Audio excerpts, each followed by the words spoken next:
Now, without further ado, it is my pleasure to welcome today's first speaker, Chris Jackson, Senior Vice President with Ipsos's political polling team. Chris, you have the floor. Thank you, Ellen. Greetings. Welcome to the March 2024 Ipsos Inside Track webinar presentation. Chris Jackson, Senior Vice President with Ipsos. I'm joined, as usual, by Sarah Feldman, our Senior Data Journalist. As is typical, we have a lot of data to share with you today. But as Ellen said, at any time, you can use the Q&A function of the webinar application to send in any questions. Sarah and I will go through as many as we can at the end. All of this data is public information. It's actually all already been published on the Ipsos website, but we will also be making this recording of this session and this deck available on the Ipsos website in the upcoming days. So you can certainly find it then and there. But to start, let's go through the agenda for today. We have a lot to go through, though it looks like more than perhaps you're accustomed to seeing, but fundamentally the similar thing. I'll talk about sort of what the issue landscape is for the United States in March of this year. I will hand it over to Sarah to go through a number of those issues. We've actually broken it up into some of the key subject areas: the economy, democracy, immigration, foreign policy, reproductive justice. And then I'll take back over the discussion for the end as we look ahead to 2024, to the elections this November, do a little bit of a deep dive on voters and voting. That's been done by Bernard Mendez, our data journalist on staff. And then talk about sort of what the forecast currently suggests is likely to happen this fall. So let's just dive right into the main issues. So what are the main issues facing the United States? Well, it's interesting because actually right now we're seeing political extremism and threats to democracy, which you may remember we added to our core political tracking survey, extending its lead slightly in our most recent wave. This is data that came out this week, so it's very current. And we see it's statistically significant as the #1 issue, though substantively still close to tied with the economy and immigration. And we think this is an important thing to keep in mind because most surveys, when they're asking about what the main issue is, they're not actually including some sort of measure of this democracy extremism thing. And instead, it's the economy, inflation, immigration, crime, things like that coming to the list. But we think this is actually one of the fundamental organizing factors of this election. It's why we have put it into our surveys. We shared with you a few weeks ago the results of some experimenting we were doing to figure out how best to ask about this question. And this is, we think, going to be one of the critical issues this year. And it actually, I think, helps explain why we've seen Democrats perform relatively well in off-cycle elections since 2020, even though Joe Biden's approval rating has been somewhat weak, which we'll get to in a few minutes. Next. Looking at the issue landscape, though, it is important, it may seem static as we sort of look at this month over month, but over time, they really do change. The issue landscape really does change. This is looking at our core political data for March for the past 6 years, and you can see the ebb and flow of issues as essentially events in the world have changed. So the economy very commonly is a top tier issue. People are always worried about economic issues, kitchen table, checkbook type issues. You can see healthcare spiked in March of 2020 as a main issue. Wonder what was happening then that might have caused that. But then it declined relatively quickly into 2021 as the vaccine rolled out. You can see immigration ebbs and flows a little bit. It climbed in March of 2019, heading into an election year, collapsed during the COVID scare when immigration essentially halted, but also when we were all too worried about COVID, and is actually now on the upswing again as well. And then you can see, of course, there's the new item, political extremism, threats to democracy, we've added at the end of the time series. We were not measuring this before, didn't think it was something we needed to measure, but you can see it is sort of a top tier issue for Americans, as some other things like the environment, like healthcare, further down that list. Next slide. Another piece of data that just sort of illustrates sort of the change over time that Americans have experienced. And I think it's always something that I remind people when they think about 2024 and this year's election cycle is just how much change and chaos we've all sort of gone through the last couple of years. This is from our Axios Ipsos coronavirus tracking and then our Axios Ipsos public health tracking. And it's the percentage of Americans who wore a mask outside the home at all times from essentially about a week and a half after the pandemic started, when it was 29%, climbing up to almost 70% in the late spring and early summer of 2020, dropping well down into the teens after the first COVID vaccine came broadly available in 2021, climbing back up during the Delta wave of the pandemic in late 2021, and then slowly over time falling off to the point now where only about 1 in 20 Americans say they regularly are wearing masks in public. This is, I think, a good example of this chaos, this change we've all lived through, these forced behavior changes, and the wreckage of that, right? The remnants of that, I think, is still actually influencing how people are feeling today in the election cycle we're in the midst of. Next. Political issues continue to really dominate the debate, the discussion. You can see that the political issues on the Ipsos Carometer, run with the Ipsos marketing and communications team, are the topics that Americans know and care about. But there are always topics that Americans actually care about, even if they're not as aware about it. So measles, which has had a bit of an outbreak in the United States, Americans aren't as familiar that this is happening, but when they do learn about it, care a great deal. And then other issues that tend not to sort of emerge into that top tier of things people care about. Entertainment very consistently will fall into this bottom right thing where people know about it, maybe they don't care strongly. So Oppenheimer's Oscar win there, Bitcoin, people don't know, also don't care about as much there, again, because most Americans aren't investing in Bitcoin, perhaps. So you can see this pattern, political events really dominating news cycles, dominating people's awareness, and other things oftentimes not necessarily breaking through to the same extent. Next. So I'm going to pass it over to Sarah now to talk about the economy, which is, as I said, one of the main issues that we're facing in the country and continues to present all sorts of sort of confounding signals that Sarah is going to help make sense of. So over to you, Sarah. Thanks, Chris. Yeah, this is a familiar slide for folks who have been tuning into the Inside Track every month. Here we're looking at our Ipsos Consumer Confidence Index over time. And as we can see, consumer confidence really remains in this lukewarm, very tepid position where people aren't feeling too confident or too dispirited by the economy, even as we're seeing things like inflation and reported job loss remain relatively low. So there's this general sense of malaise in people's relationship to the economy right now, and that holds important consequences for Biden and his administration as they gear up for this election. We can see here that some of that malaise is being pinned on Biden. Here we're looking at our Ipsos Consumer Tracker, and we asked people in 2020 and in 2024 whether they'd feel more confident in their ability to pay their bills if Joe Biden or Donald Trump wins the election, their respective elections.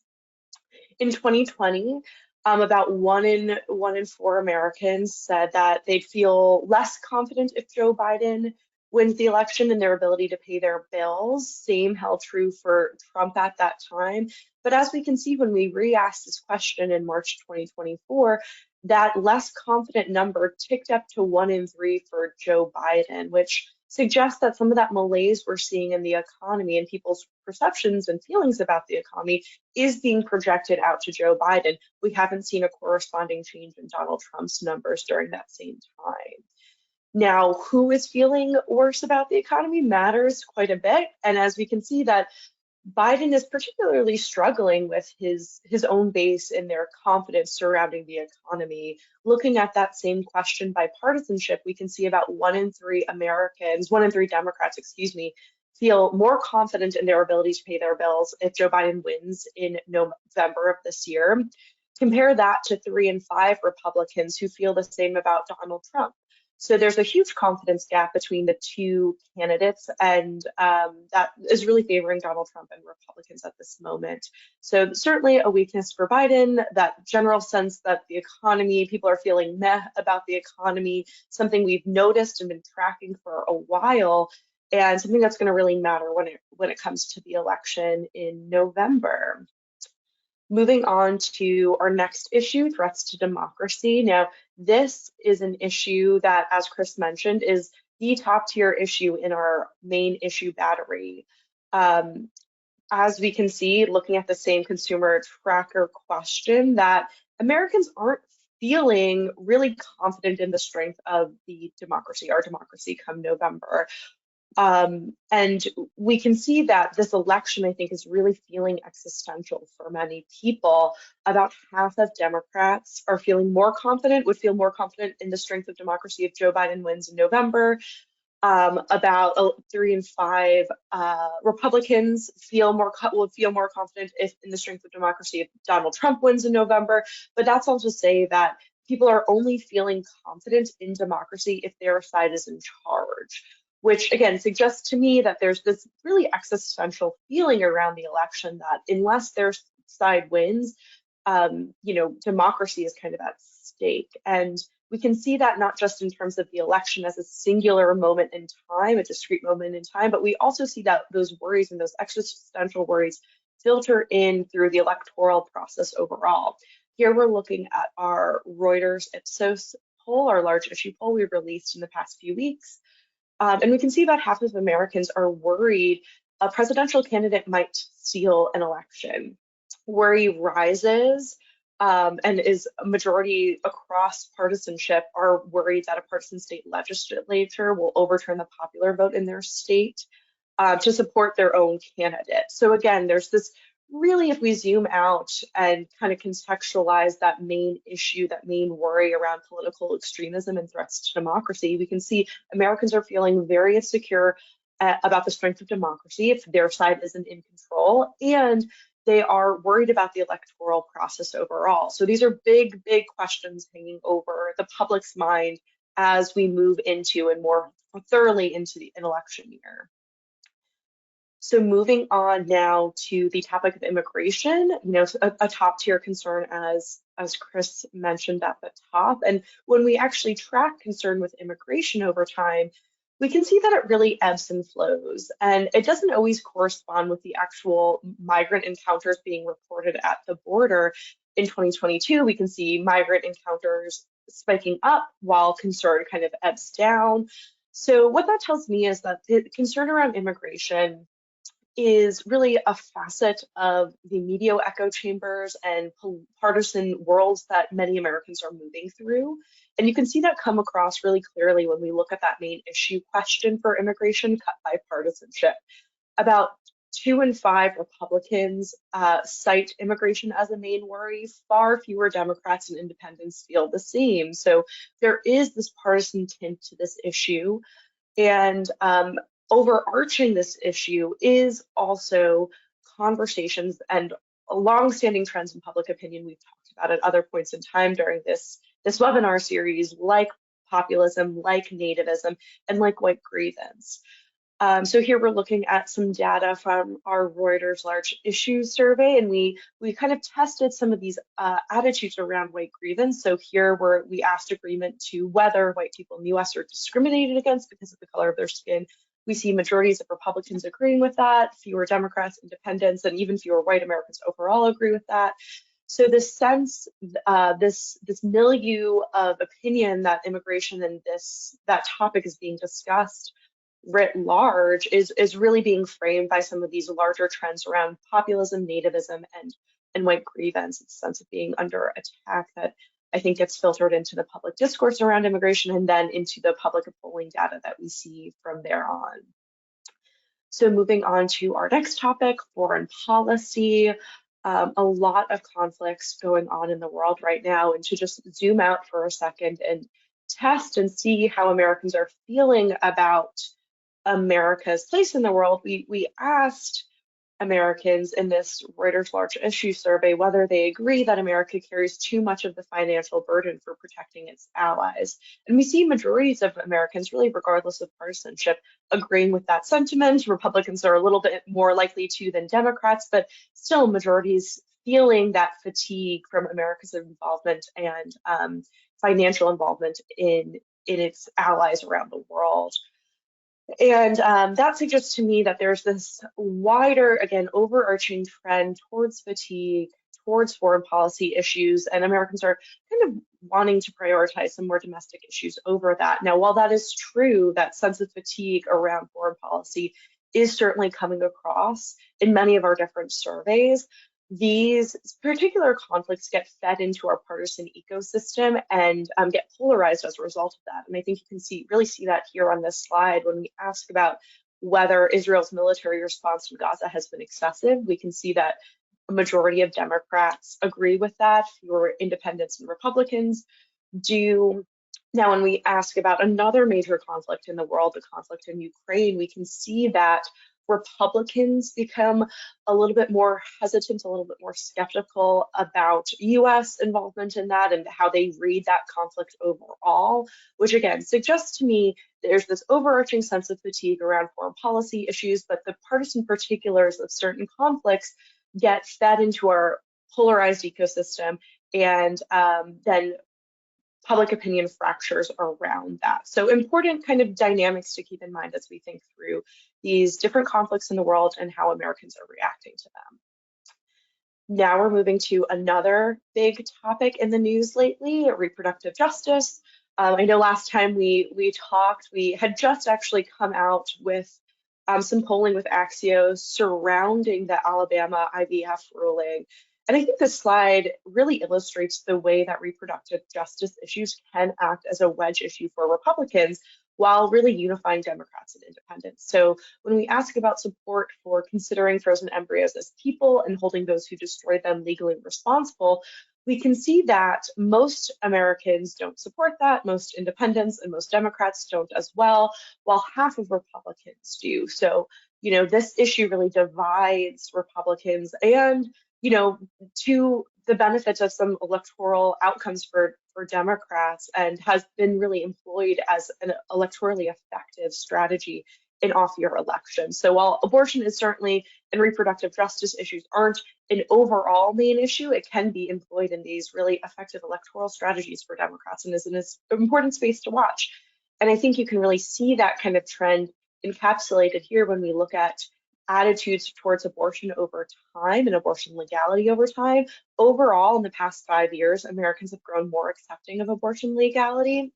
That's true for independents and Democrats, even as Republicans have grown a little bit less supportive of making abortion legal in all or most cases. Now, the particulars of that, to go back to that abortion as a wedge issue, kind of shine through when we look at public opinion around medicated abortion and the pills needed for them. This was a huge topic before the Supreme Court this week.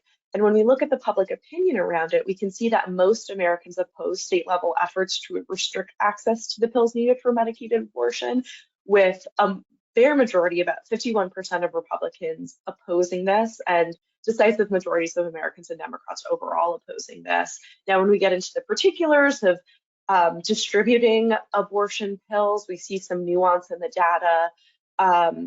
Americans overall a little bit more hesitant, a little bit divided around whether patients should be obtaining abortion pills through the mail.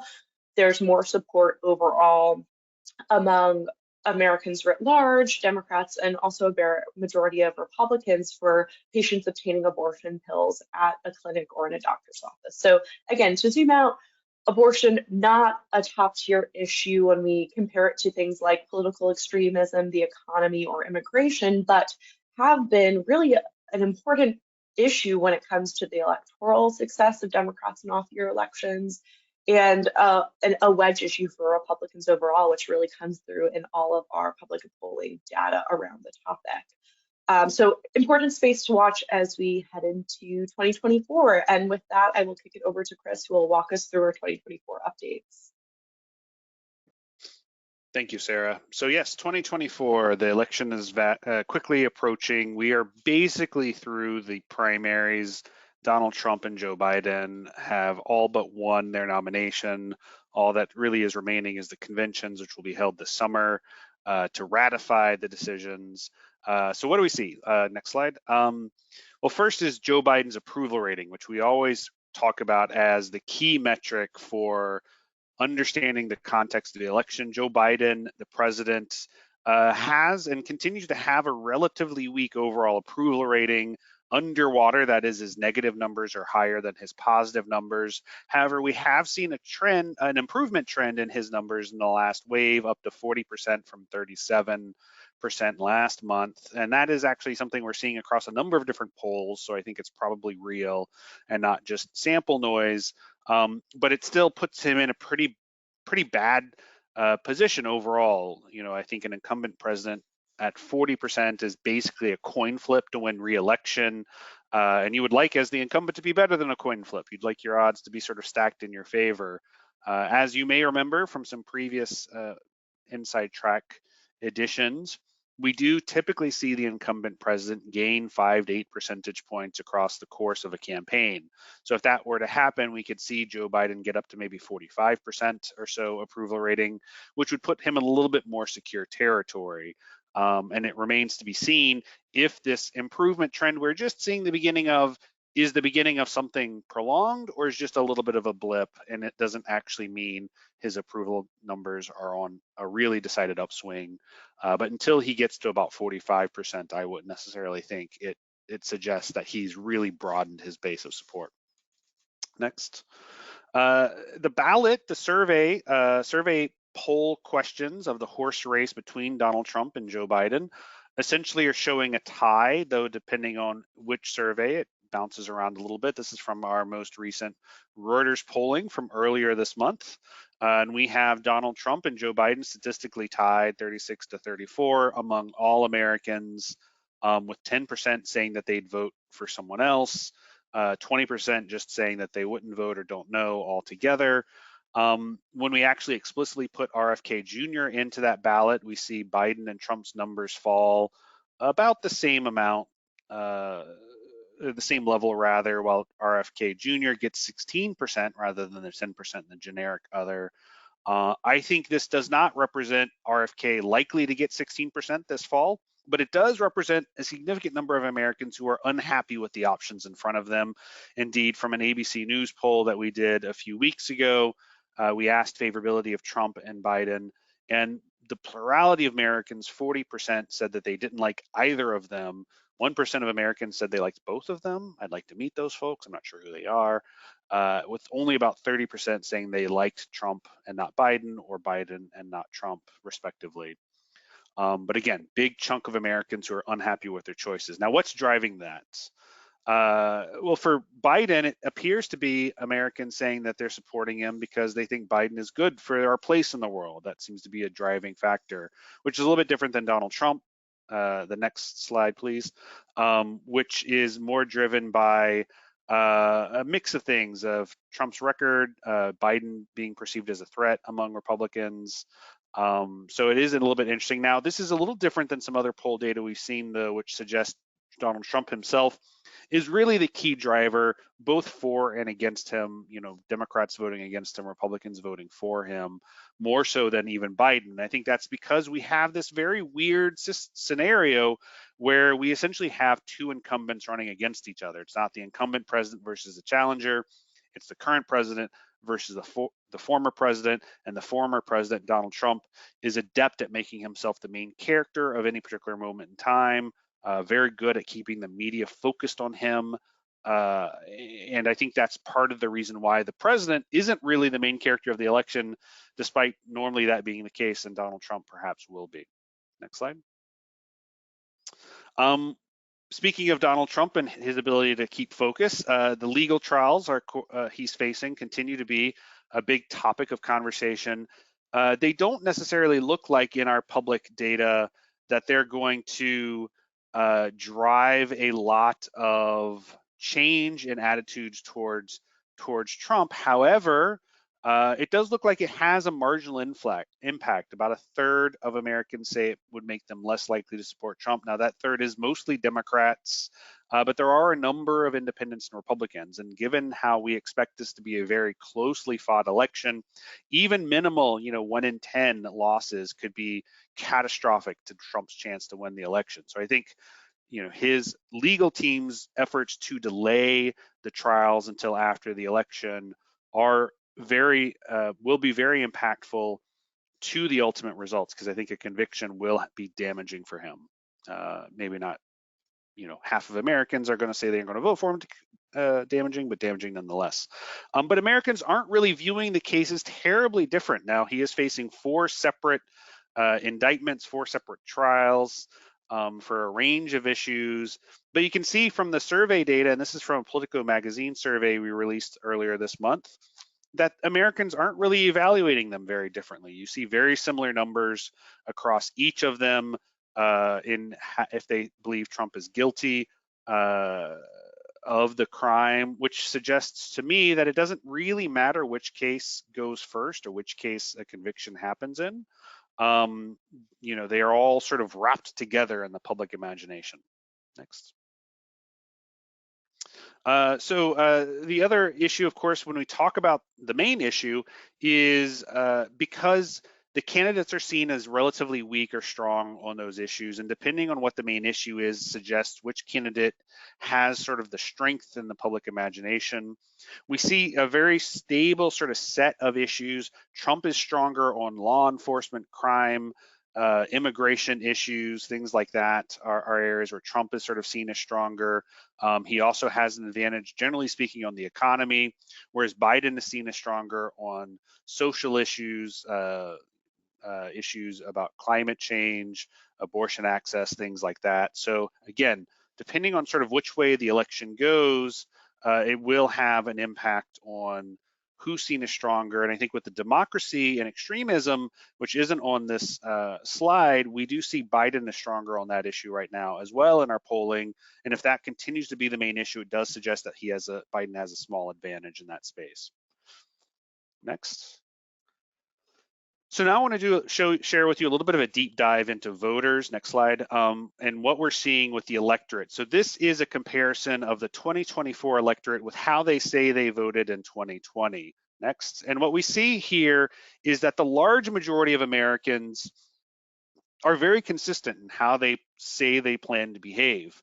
76% essentially say they're going to do the same thing this year that they did in 2020. Either they voted Biden then and they're going to vote Biden now, they voted Trump then and they're going to vote Trump now, or they didn't vote then and are not planning to vote now. So very consistently for most of Americans.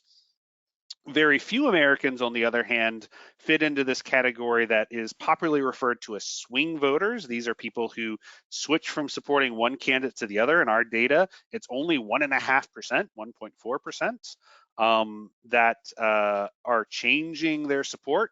Now, Biden seems to be losing in this to Trump a little bit. And again, because this is a very close election, that's likely going to matter.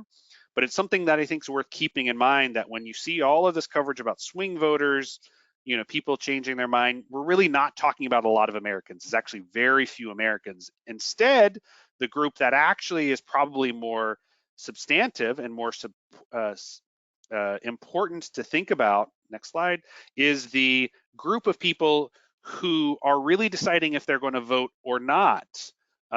This is essentially more of the turnout-based population, not the persuasion-based population. And you can see this is about a quarter of the country are people who aren't necessarily sure if they're going to vote or not necessarily about changing their mind who they're voting for. 7% that they didn't vote in 2020 but plan to vote for Trump this year. 6% voted for Biden in 2020 but plan not to vote this year.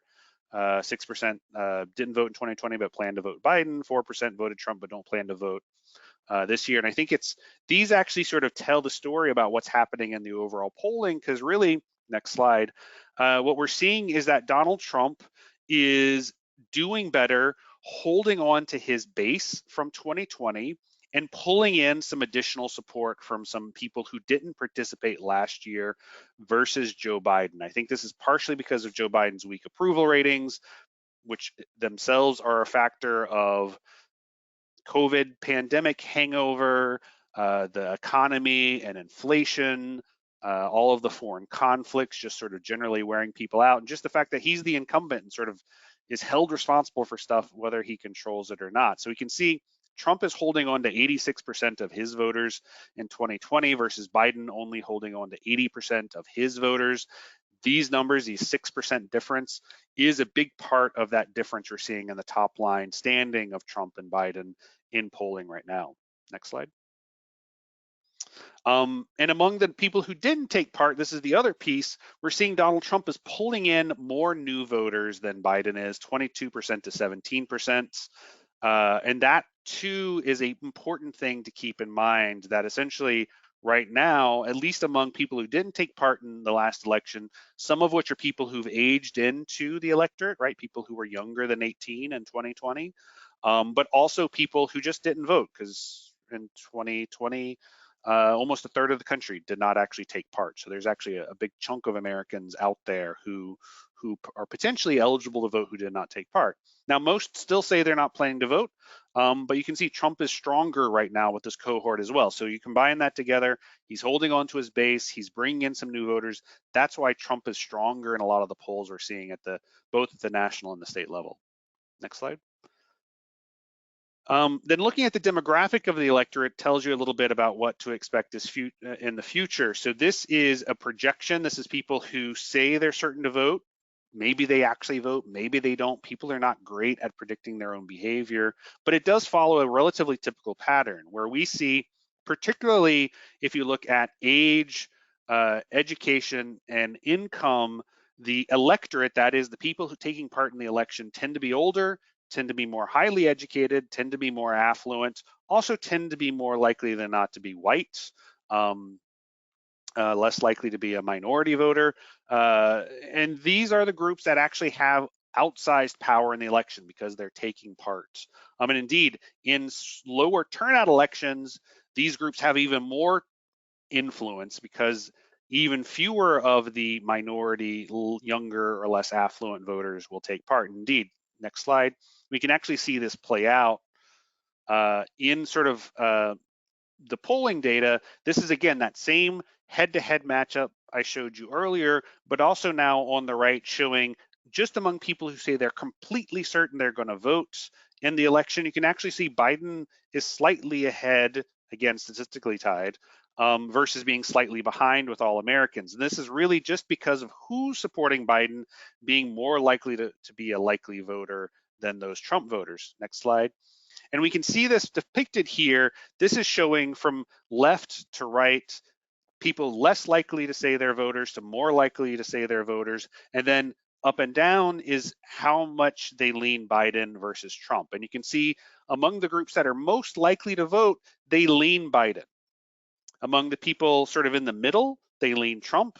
And then as we get to the bottom, they lean Biden again. And then at the very bottom, they lean Trump again. So this is actually tells a lot about what we've seen in the midterms and the off-cycle elections. The people who show up in these low turnout elections are more Democratic than not in this day and age. So people with high incomes, high education levels, older Americans. But as the electorate expands, as more people take part, you can actually see Republicans do better, particularly Trump Republicans do better, because you start to see these Republican-leaning groups getting more involved in the electorate. But then as they get much bigger, you can actually see Democrats gain more strength until you get to sort of a maximum turnout thing where it sort of balances out again. And this is, I think, one of the key questions we're going to see in the election this year is what the turnout is going to be, particularly for Joe Biden. Is he able to activate some of these groups on the left part of the screen, young people, Black voters, Hispanic voters who lean Democratic but don't necessarily always turn out? That's Biden's big weakness, is trying to figure out how to get these groups to vote for him in the fall, to vote at all in the fall, but definitely to vote for him. Next slide. So what are the issues some of these groups care about, and what are some of the differences that might tell us what Biden or Trump need to do to reach them? Well, something that's sort of interesting is people who voted Biden in 2020 but are not committed to that now are a little less interested in some of the culture war issues or climate change issues that sort of form the core of Democratic policy discussions right now. Instead, they're more likely to be focused on immigration as an issue. You can see that at the bottom, but they're about the same on the economy as everyone else. They're about the same on issues with crime as everyone else. So again, you can sort of see there that some of the people that are not necessarily engaging with Biden right now are a little bit out of step with what sort of the dominant Democratic rhetoric is at the moment. Next slide. And then on the Trump side, we actually see something kind of similar, though the issues are, of course, different. We can see among people who voted for Trump in 2020 but not now are more likely to be motivated by issues like abortion, climate change, wealth inequality, essentially democratic issues than Republicans writ large. Less likely to be interested in issues related to sex, sexuality, or gender identity in schools, which has become a big Republican culture war issue. So you can see again sort of what the things that are potentially turning Republicans, Trump voters off from him right now, and it just for Joe Biden, he's just not seeing as, or sorry, for Donald Trump, he's not seeing as many people turned off as Biden is with Democrats. Next slide. So what are we seeing in the forecast? And remember, we always say that a poll is not a forecast. A poll is a moment in time. It's a snapshot of how things exist right now. A forecast is trying to predict the future, which is something that's inherently risky. So right now what we're seeing is that experts are really still saying it's a toss-up election. It's too early to call, even while the polls are tilting a little bit towards Trump and have been tilting towards Trump for the past few months. The experts are essentially saying, we don't have enough information yet. That's fundamentally where Ipsos is too at this point in time, and we'll get to that in a moment. But these are sort of the experts and models that are out there right now, what they're sort of saying so far in the election. Next. When Ipsos does its own analysis, though, we look at a number of different indicators. We believe that you should use all sorts of different types of information and then combine it together to reach sort of a summary forecast. And because the United States has an electoral college, the national numbers, while maybe interesting, aren't always necessarily super predictive of what's going to happen because it's a state-based election. It's about winning 270 electoral college votes worth of states. So at the national level, it very much still seems like a coin flip. The polling at the national level is about split. Biden's approval rating, which is the base rate model, is about split. What the main issue is, if it's the economy, that's Trump. If it's democracy and politics, that's Biden. Biden's doing better in fundraising. Trump's doing better at monopolizing attention, and sort of the preponderance of the experts say coin flip. But when we dig into the individual regions of the country, the places where the swing states exist, it looks a little bit more Trumpy right now, particularly because Biden's approval rating is a little bit worse in these states, and the head-to-head polling is giving Trump a little bit of a marginal advantage in these states. So, right now, it would suggest that Trump actually has a little bit of the advantage if the election were to be held today. But the election is not held today. Next slide. Indeed, part of the project of doing a forecast is sort of figuring out which one of the trends are going to be held up and are going to hold up and potentially have an influence on what happens in November and which ones aren't. Right now, we're in this sort of status quo position where Biden's approval ratings are weak, Trump is relatively strong, the economy is still a dominant issue. But over the past month or two, we've been sort of moving a little bit to this second scenario where we see Biden's approval rating starting to improve as the economy recedes as a main issue, as sort of the democracy, safety of future of democracy becomes more of a dominant issue, which is a terrain that advantages Biden better. I mean, indeed, this is actually very similar to what we saw in the Brazilian election last cycle, where Jair Bolsonaro was presiding over a weak economy. His approval ratings were pretty weak, but the economy was improving as the election approached. He was running against former President Lula, so it's similar, incumbent versus incumbent kind of situation.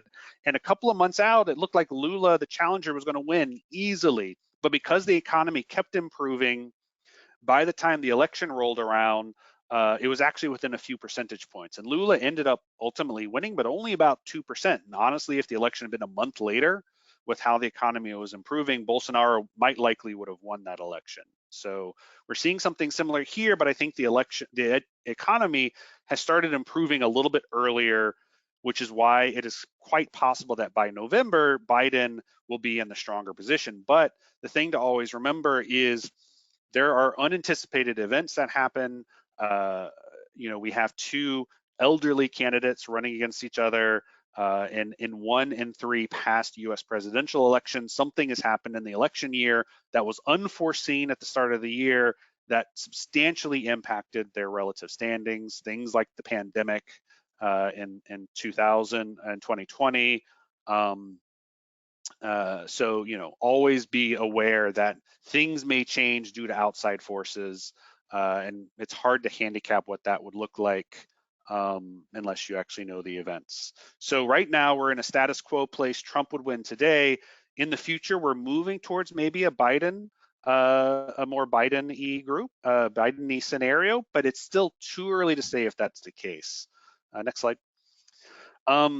So what do we see? Well, right now we're still basically saying it's a coin flip. The most likely outcome is a narrow victory by one or the other candidate. We don't really expect there to be a wave, given anything we're seeing now, where there's overwhelming wins by one side or the other. So 8 and 10, that it's going to be a narrow victory by Biden or Trump. And even in those cases, it's quite likely that at least one chamber of Congress will be held by the other party. So it's very likely we're going to come out of this with some sort of divided government, given where things stand right now. And with that, I think we're ready to start taking any questions. So please, if you have any questions, don't hesitate to use that Q&A feature of the GoToWebinar application. And I think Sarah and I will go through that now.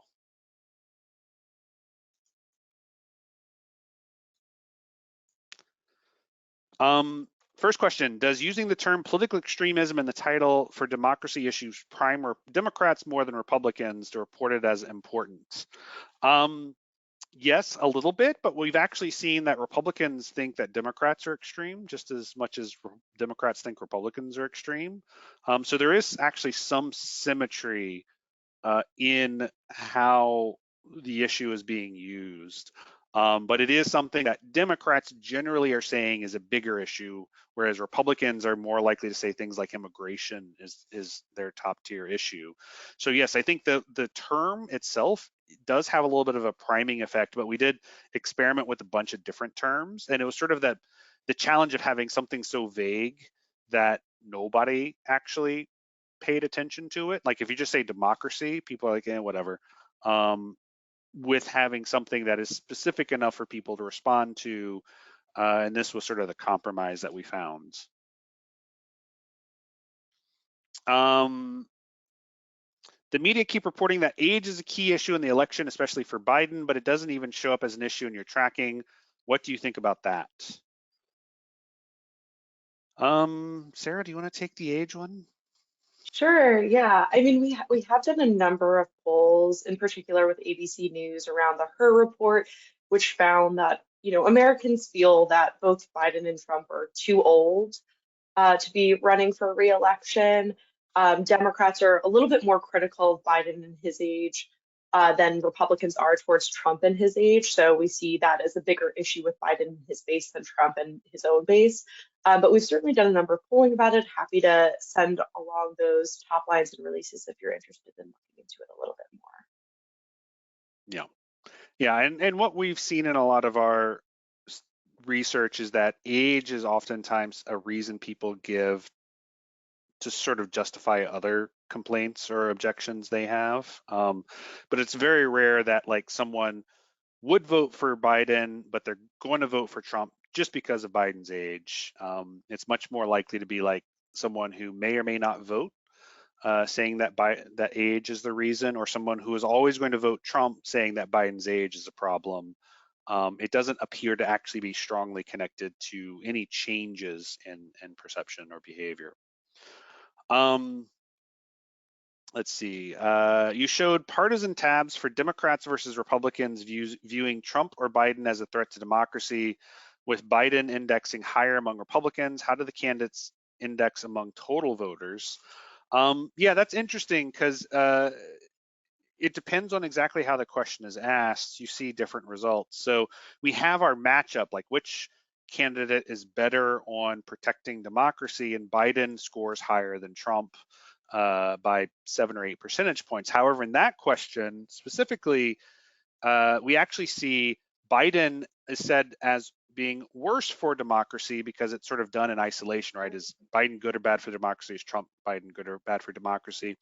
Because Biden is getting more mixed support from Democrats versus Trump is from Republicans. Like their support from independents looks about the same.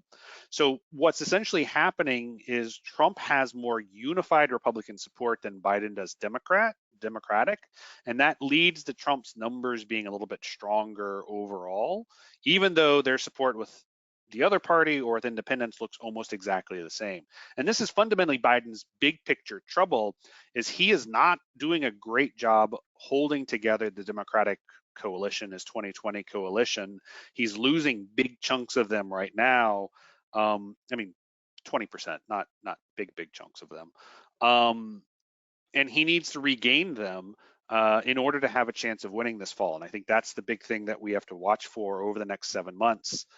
Is does Biden rebuild support with a lot of these groups, these Democratic leaning groups, which, you know, so far he's not been able to. Seems like he's gaining a little ground this month, but like just a little bit. And it's too early to say if that holds up to the point where he actually ends up winning.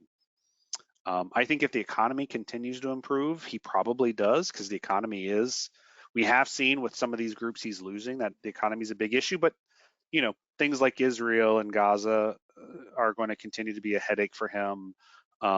Things like, you know, the collapse of the bridge in Baltimore, which isn't his fault, but always sort of gets ascribed to him. And if it causes any supply chain snarls, any difficulty with getting products, will hurt him. So there's lots of things that could potentially hurt him over the next 6-7 months with these groups that, you know, essentially want to see the economy improve.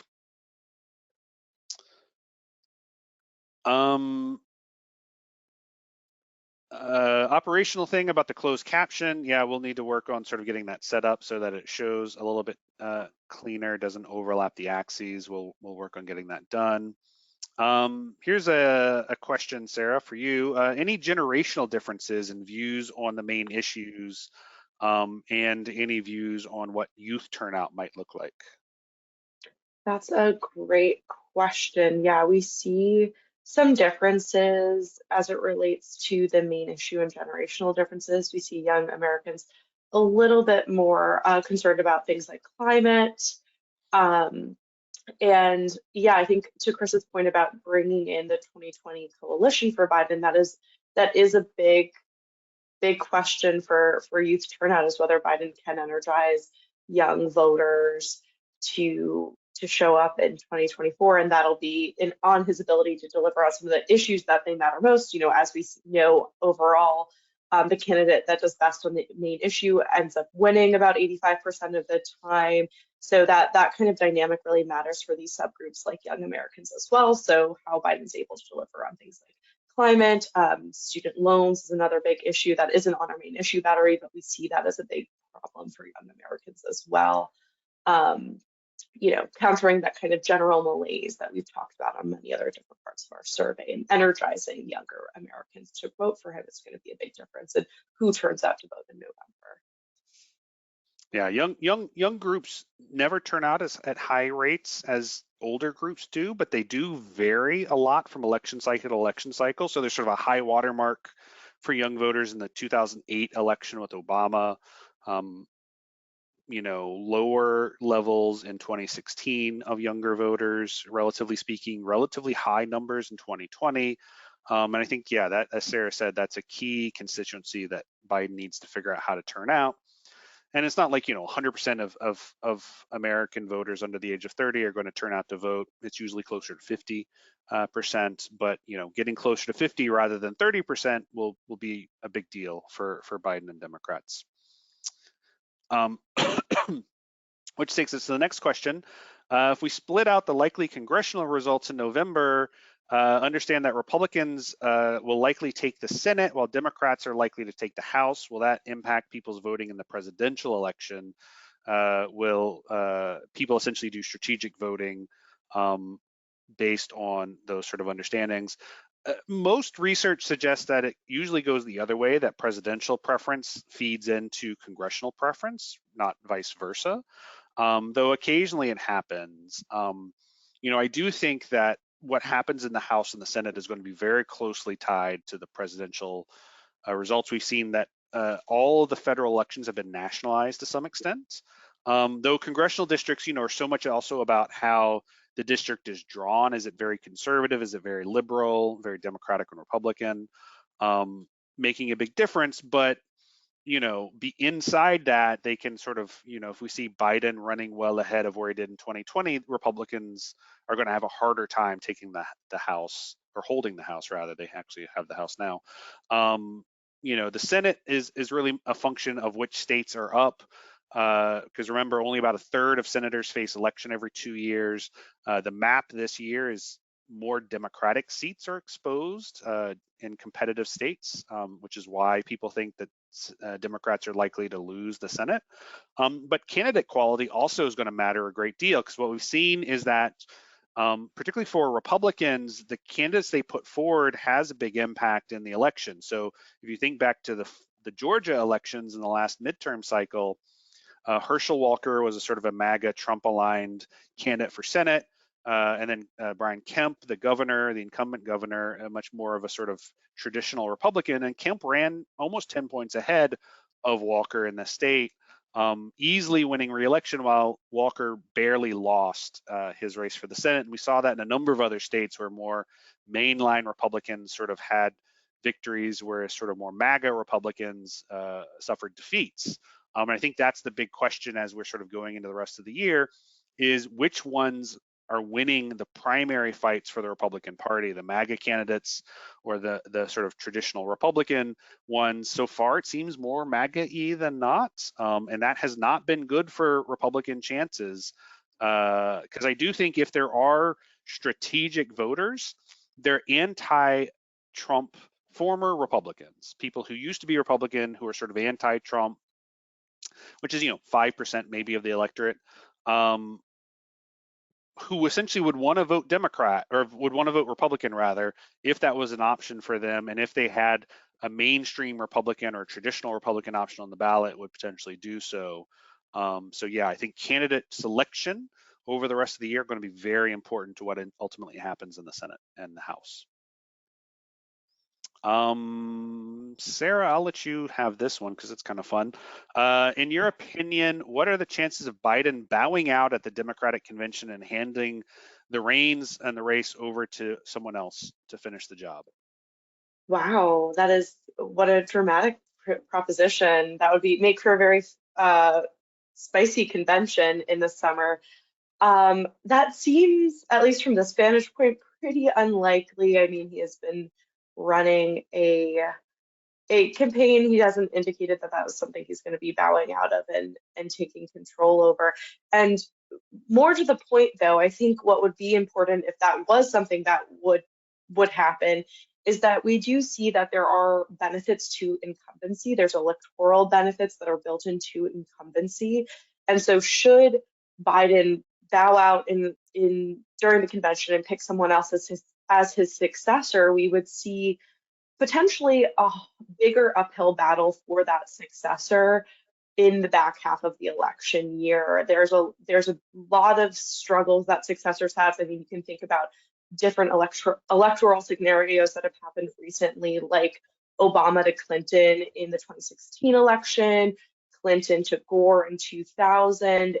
Successors have a little bit more trouble energizing the base and have fewer built-in advantages as incumbents do. So, Cliff Young, president of Polling and Society over here at Ipsos, has actually written op-eds about that are definitely worth checking out, that better explain and kind of illuminate these benefits of incumbencies over successors. So yeah, that would certainly make for an exciting convention, though. Yeah, much better TV probably than the coronation. Yeah. That's not going to happen. But yeah, I think that's probably correct. Those are all the questions I see. So thank you for joining us today. We have our next Inside Track. Ellen, I'm not sure when we're on the schedule. I don't know if you have that handy, but thank you for joining us today. We really appreciate your time. All of this is public data. It's available on the Ipsos website. This recording and this deck will be made available on the Ipsos website in the upcoming days. Ellen, over to you. Yes. The next session is on April 24th. The registration page is live on our website. When you receive an email with a direct link to today's recording, we'll make sure that the April session is also easy for you to register and to join us for our next one. Great. Well, that was wonderful. Thank you, Sarah. Thank you, Chris. Thank you, everyone, for your wonderful questions. We'll see you next time. Bye, all.